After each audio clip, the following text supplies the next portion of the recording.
Hello my dear student, संकल्प classes Mahoba में आप सभी का स्वागत है। आज हम लोग दामोदर नदी घाटी परियोजना के बारे में डिस्कस करने वाले हैं। ओके, जैसे इस परियोजना के नाम से ही पता चल रहा है, दामोदर नदी घाटी परियोजना है। किस नदी पर है?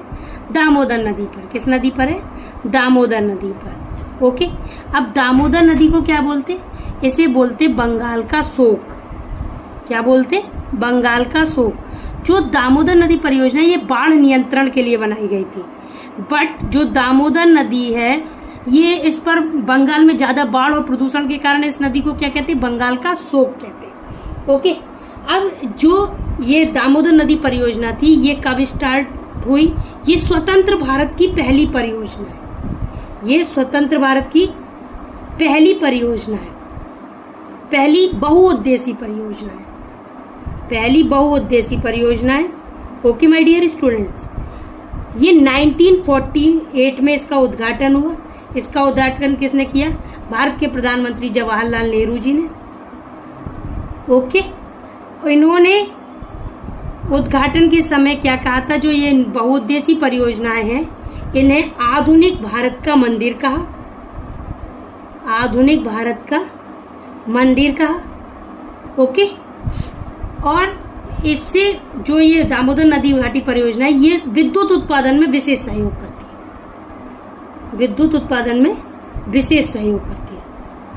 ओके, इससे बंगाल में और झारखंड में एक और मतलब विद्युत की वजह से औद्योगिक क्रांति आ गई।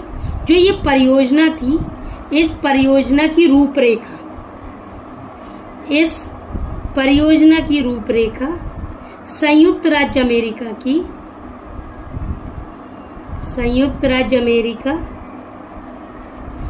की टेनेसी नदी घाटी परियोजना के आधार पर की गई। ओके, आधार पर की गई। अब जो दामोदर नदी है इसकी सहायक नदी है बराकर नदी। ओके, बराकर नदी पर 3 बांध बनाए गए। बराकर नदी पर कौन? मैथोन, बेलपहाड़ी और तिलैया बांध बनाए हैं। ओके, जो तिलैया बांध जो है वो कोडरमा जिले में है। ओके माय स्टूडेंट्स, इसी इधर पे ही कोनार बांध बना था। क्या बनाया गया था? कोनार बांध। वो कोनार बांध कोनार नदी पर बना है। कोनार बांध किस पे बना है? कोनार नदी पर बना है। ये हजारीबाग जिले में। Okay my